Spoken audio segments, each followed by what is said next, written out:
Hi everyone, welcome back to another video from Apps Academy.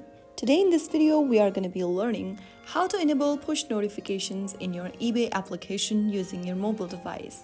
To enable push notifications on eBay app, first of all, open up the eBay application on your device and from the home page, tap on the My eBay button at the bottom. Now click on the Settings button inside My eBay page, and then from the options presented on the page, tap on Notifications.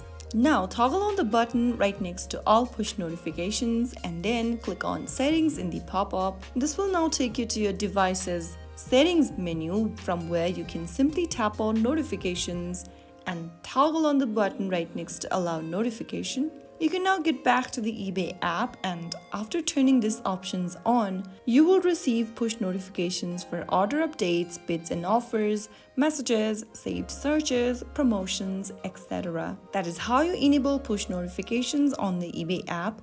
Now you'll stay updated on your orders, bids and deals.